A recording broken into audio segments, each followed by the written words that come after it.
예수님을 소망하는 성도의 삶이라는 제목으로 말씀을 전하도록 하겠습니다. 베드로전서의 가장 중요한 주제는 산소망 되시는 예수님입니다. 성도들이 이 땅 가운데 여러 가지 고난을 당하지만 산소망 되시는 예수님으로 인해서 고난을 극복하고 희망을 품고 환난 중에 기뻐할 수 있다는 것이 베드로전서의 가장 중요한 가르침인 것입니다.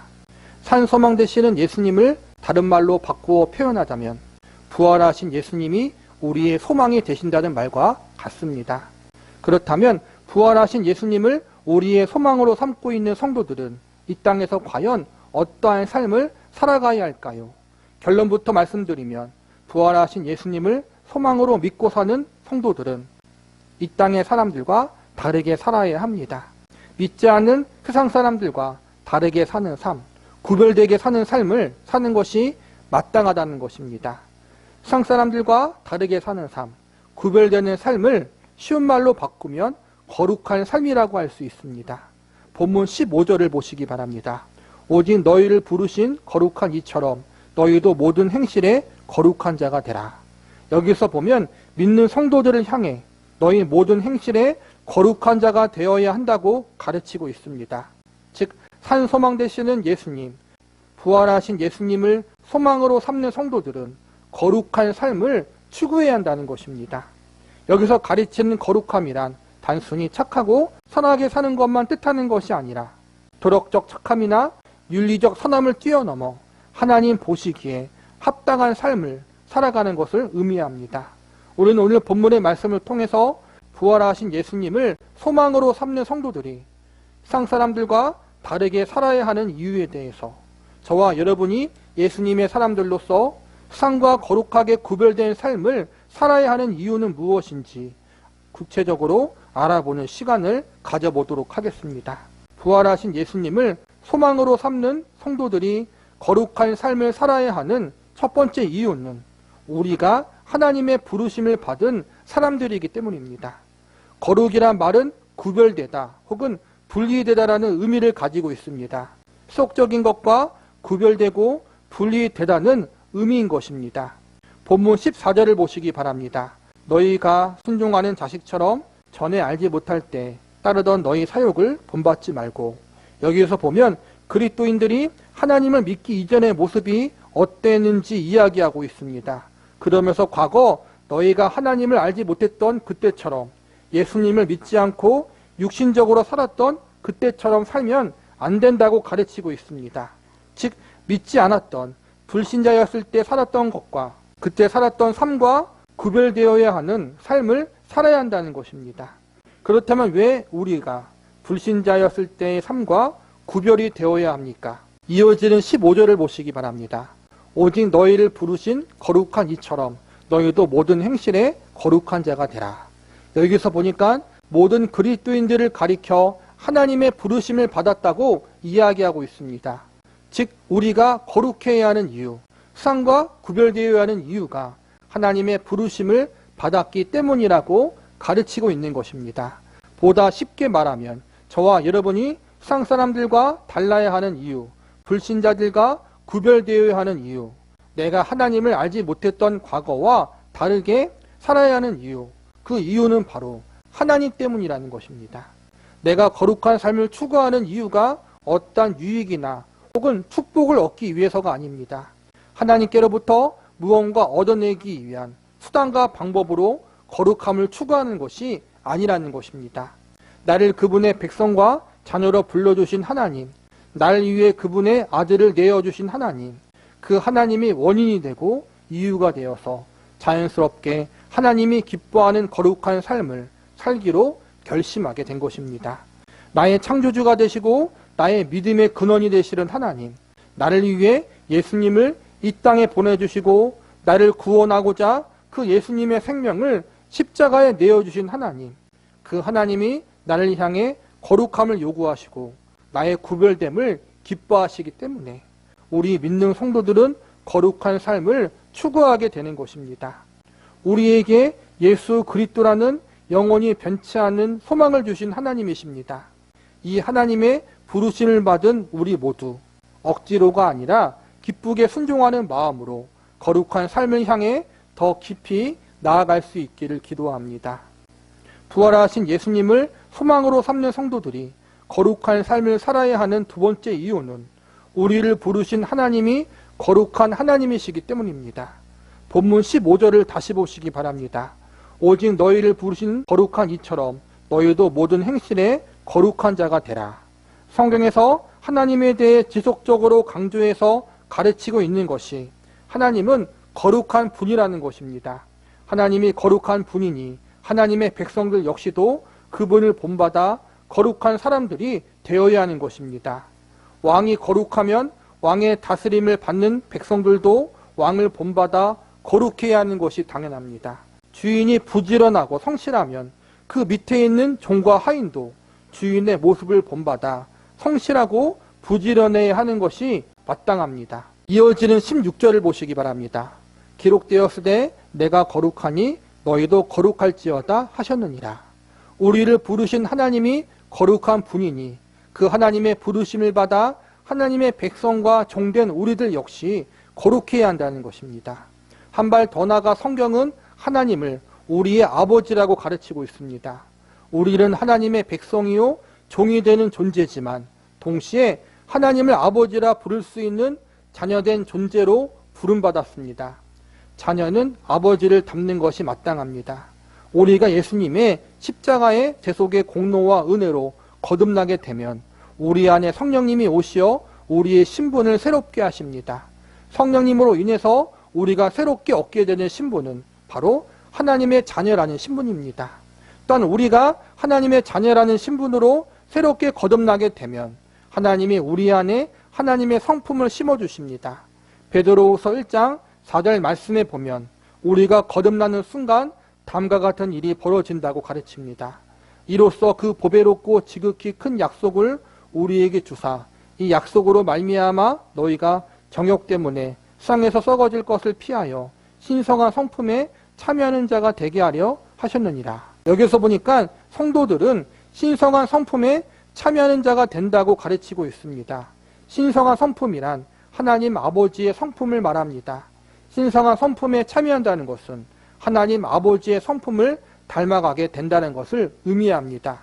즉 성도들이 예수님을 믿고 성령의 역사로 새롭게 거듭나게 되면 하나님의 자녀라는 신분을 얻게 되고 동시에 하나님의 성품에 참여하게 되고 하나님을 닮아가는 존재가 된다는 것입니다. 올바른 부모라면 건강한 부모라면 부모가 자녀와 붕어빵처럼 닮았다는 말을 참으로 좋아합니다. 하나님이 우리의 아버지시니까 당연히 우리 역시 하나님을 붕어빵처럼 닮아야 합니다. 특히 우리의 성품과 인격적인 부분들이 우리의 아버지이신 하나님을 닮아가는 것을 하나님이 참으로 기뻐하고 좋아하십니다. 그렇다면 하나님 아버지가 가지고 계신 성품은 구체적으로 어떠한 성품일까요? 하나님의 성품은 성경이 가르치고 있는 성령의 열매와 매우 관련이 깊습니다. 성경은 성령의 열매에 대해서 다음과 같이 가르칩니다.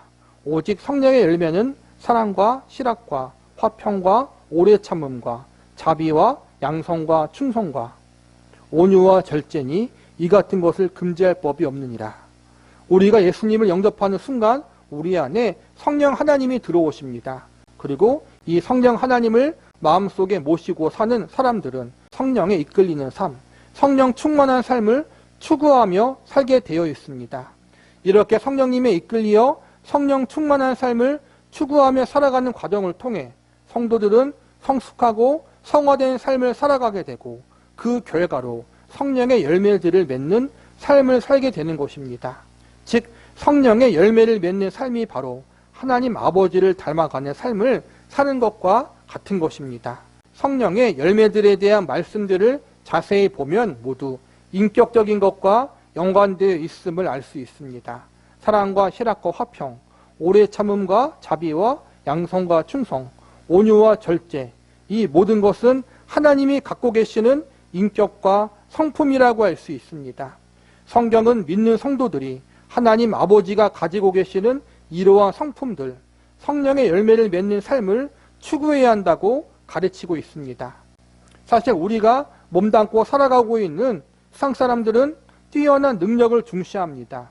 인품은 조금 못나고 성품이 문제가 있지만 능력만 뛰어나게 좋으면 괜찮다고 여기기도 합니다. 반대로 성품은 좋지만 능력이 부족하면 무시당하는 것이 우리가 살고 있는 세상의 가치관입니다.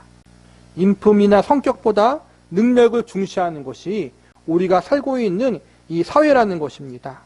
그러나 성경은 이와는 다른 가르침을 주고 있습니다. 성경은 성도들을 향해 뛰어난 능력의 사람이 되라고 하지 않습니다.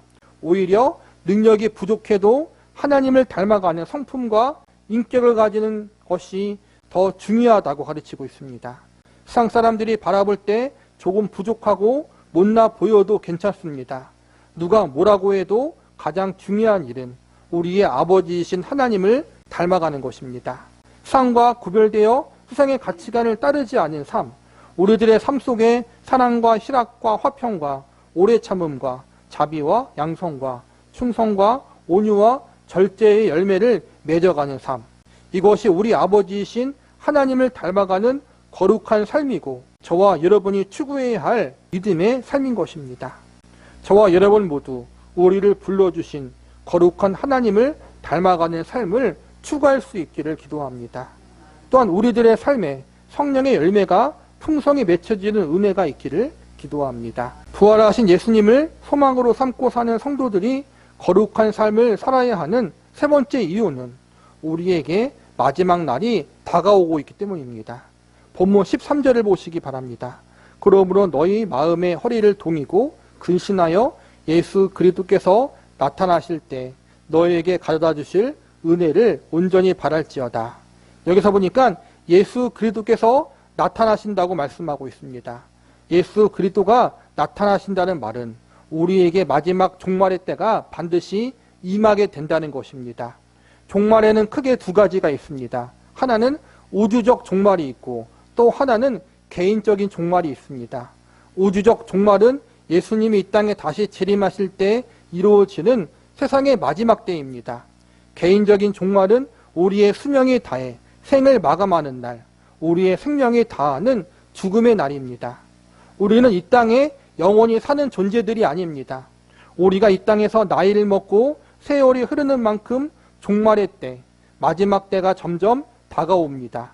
우리 모두는 마지막 종말의 때가 되면 예수님이 나타나심을 경험하게 될 것입니다. 그리고 동시에 하나님의 보좌 앞에 서게 될 것입니다. 본문 17절을 보시기 바랍니다.